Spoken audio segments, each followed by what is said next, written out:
Namato Ratana Tayasa. May I pay homage to Triple Gem, the Buddha, Dhamma, and the Sangha. My respect goes to my parents and my teachers.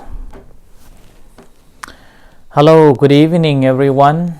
So today is Tuesday, the 27th of October 2020, and this is Achan Sujan from Varapunya Meditation Center, Aberdeen, Scotland. And as usual, I'm here with you all again. And thank you everyone for joining and listening this online Facebook Dhamma talk. So today again, I will be continuing from the Paticcasamuppada, the dependent origination that I have started a few days ago. And today again, I will be focusing on that. But rather than me talking, I'm going to refer, it's from the scripture, it's called a Samyutta Nikaya. Okay, so a Buddhist scripture is known as a Pali Canon, which was compiled during the time after the Buddha entered the Parinibbana or passed away 3 months' time. And later on, for 300 years, it was preserved by memorizing. It's called a Mukhapada. And later, after 300 years later, it was compiled in a palm leaf. And later on, it was typed and widely distributed. So this Tipitaka is the foundation for all the teachings of the Buddha.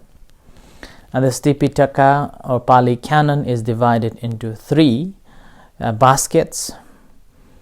It's discipline, the doctrine, and the it's called higher teachings or philosophical teachings, also known as psychological teachings. And among these, most of the time we refer for the general teachings from the Sutta Pitaka, the second one, the doctrines. And within that doctrine section, this is again, there are 5 categories or 5 sections. And within that 5 sections, this Samyutta Nikaya comes at the third. Yeah. So the third volume or third section is called a Tigha Nikaya, the long discourses. The second one is a Majjhima Nikaya, the middle length discourses.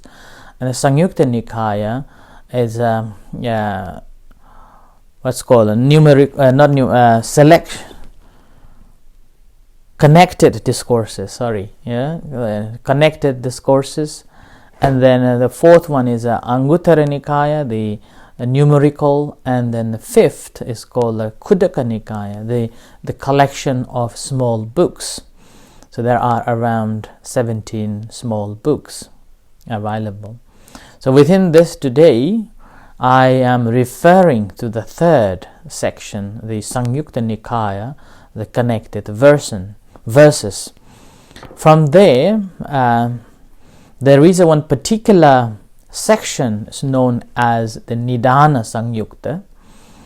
And this Nidāna Samyutta has got 93 suttas or discourses that related to the Paticcasamuppada or dependent origination.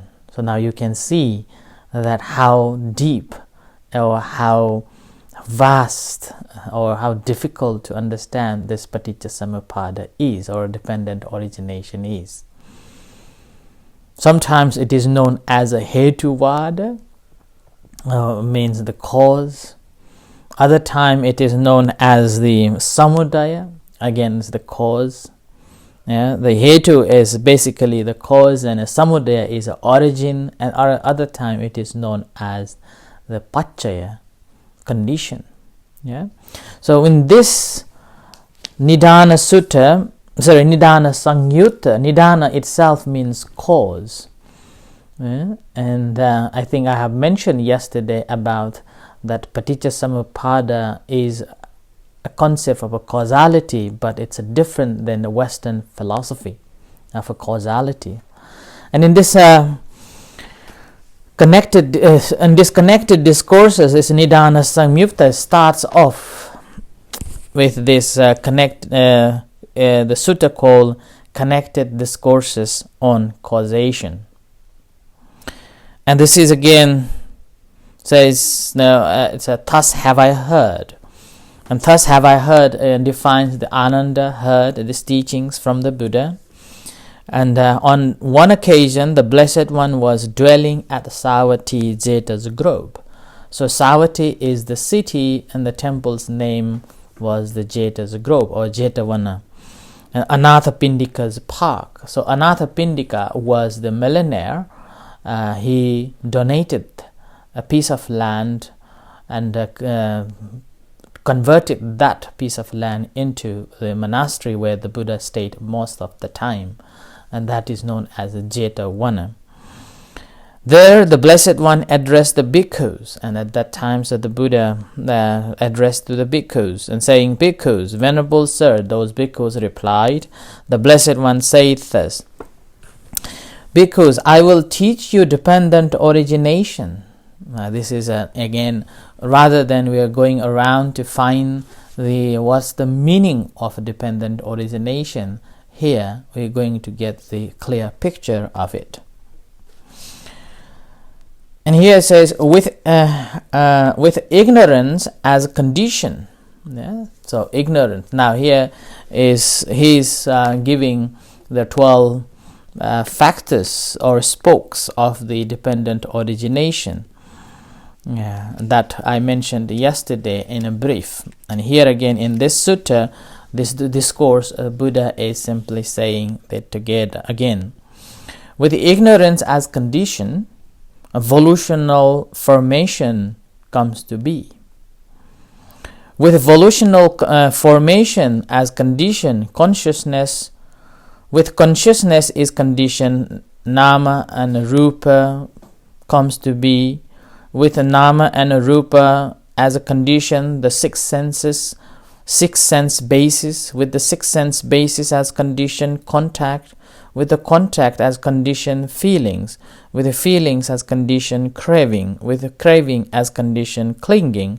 With the clinging as condition, existence. With existence as condition, birth. With the birth as condition, aging and death, sorrow, lamentation, pain, displeasure and despair, with come to be. Such is the origin of the whole mass of suffering. This, bhikkhus, is called dependent origination. So this is Buddha is giving what dependent origination is. And further on, the next sutta it talks about that rather than starting from the ignorance or the avidya, which is the first factors of the paticca samuppada, the sutta starts from the aging and death.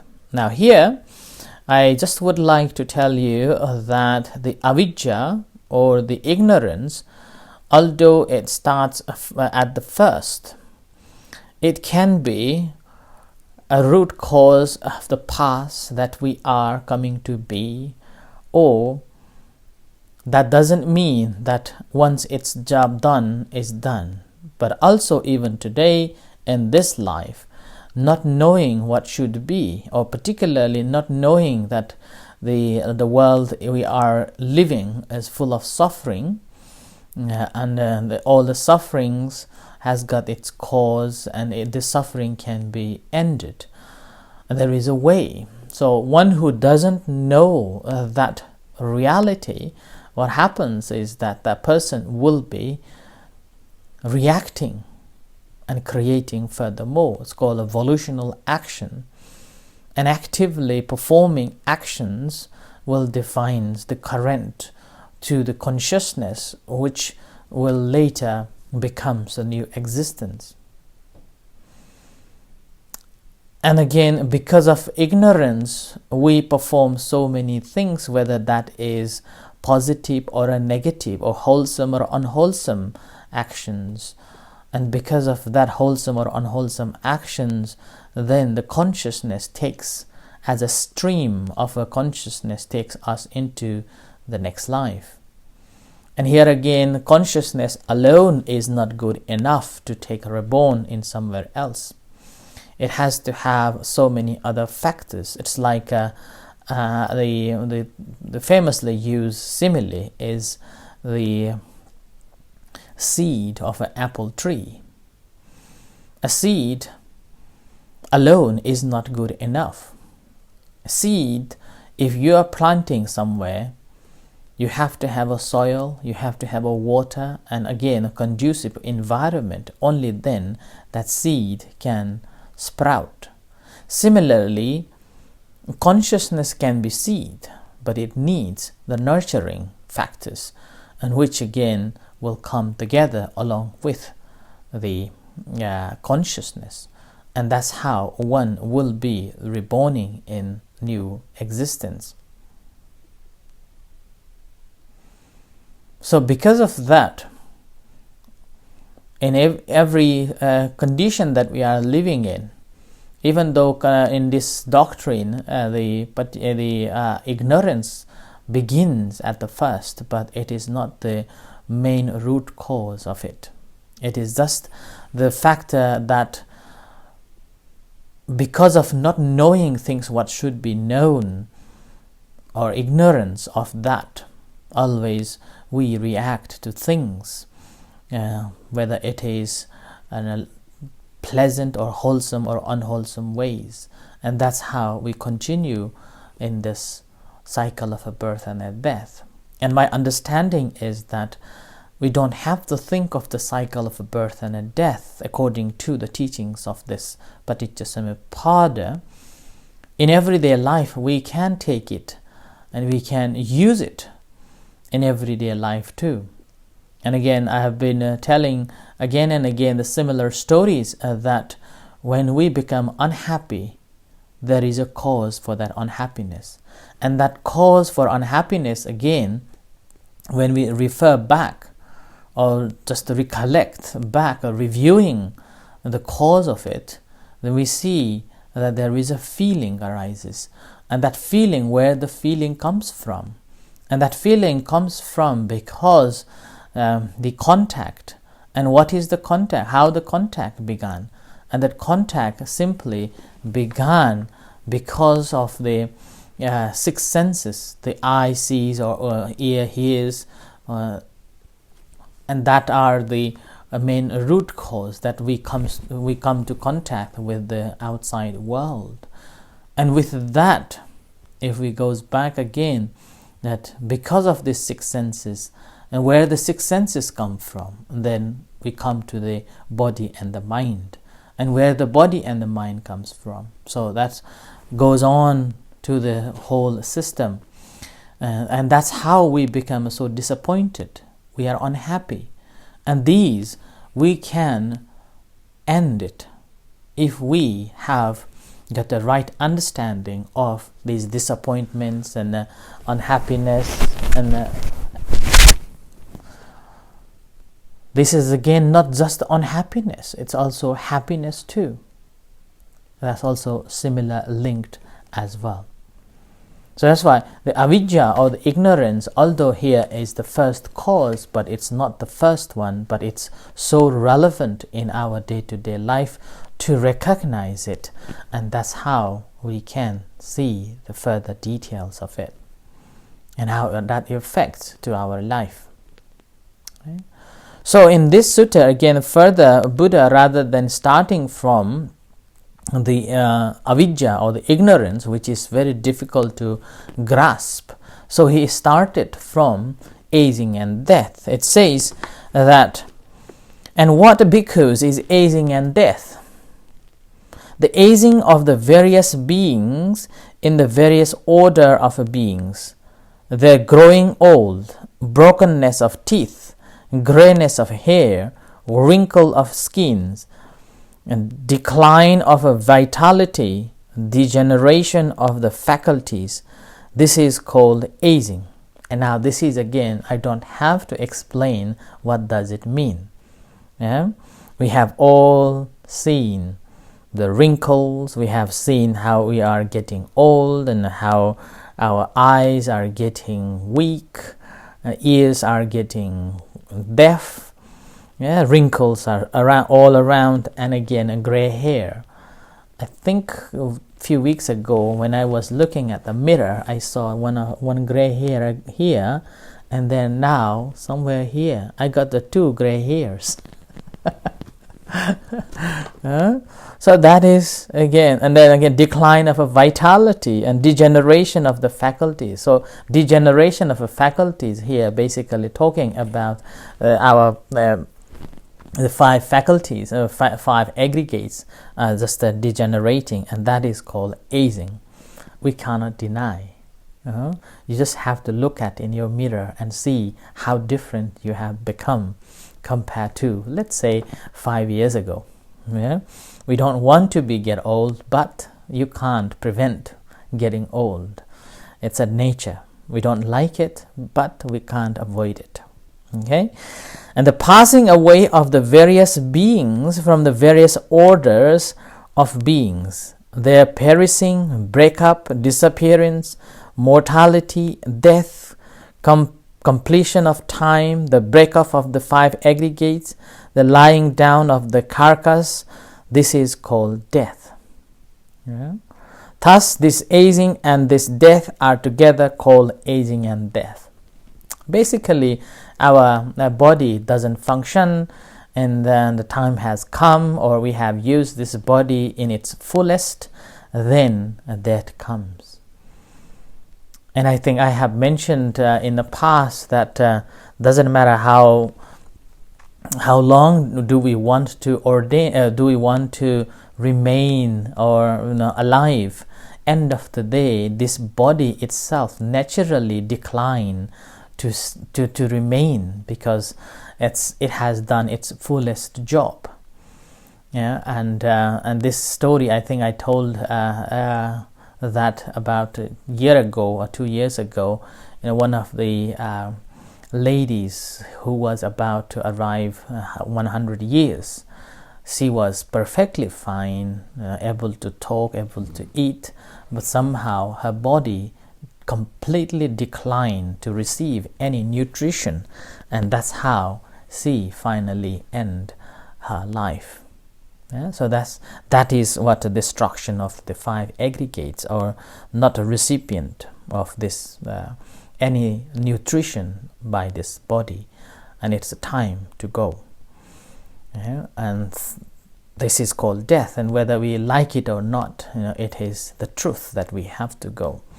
So that is, and then what is birth?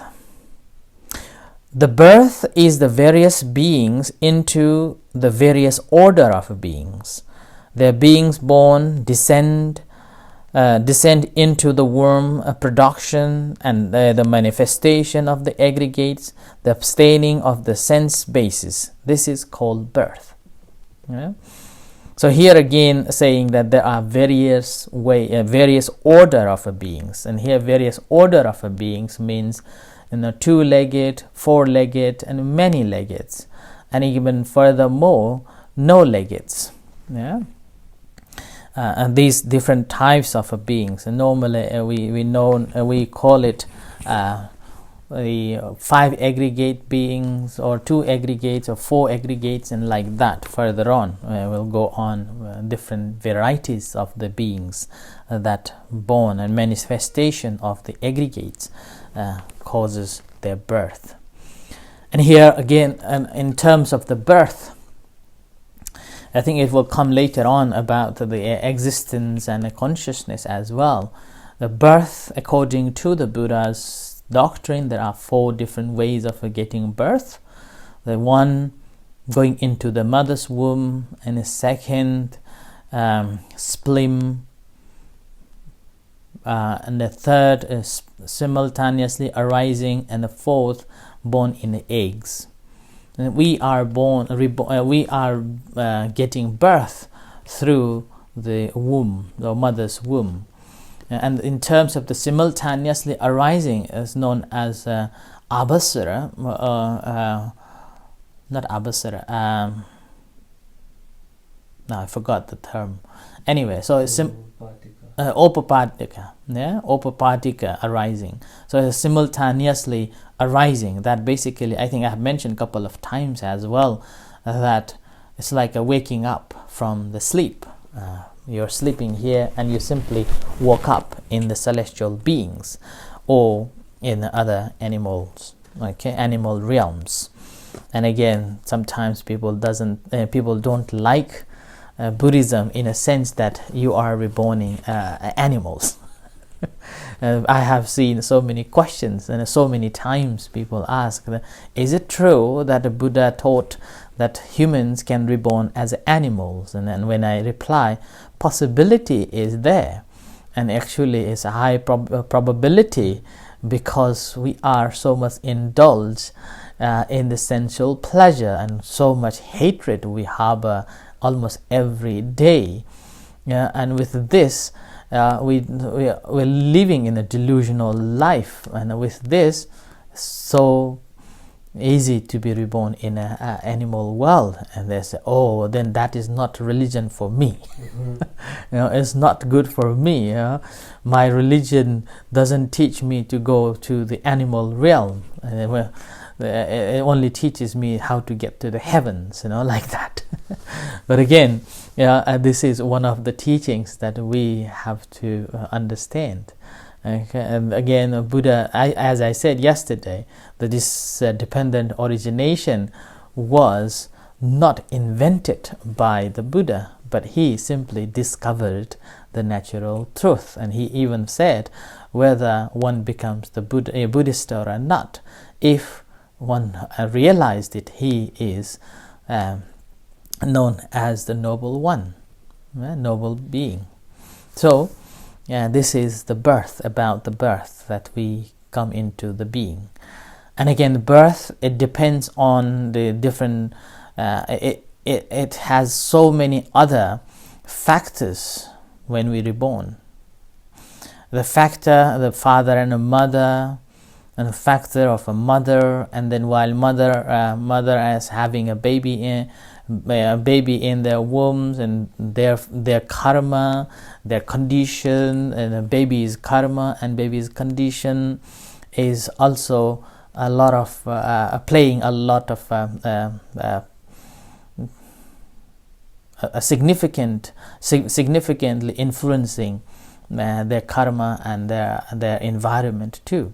And then when someone reborn, getting birth, getting birth, at that time again, due to the environment, due to the facilities, and due to the karma, due to the mother's condition, possibility of not getting rebirth, getting born as well. And then again, people can live a certain period of a time. There is no fix, and no one knows that how long one can live.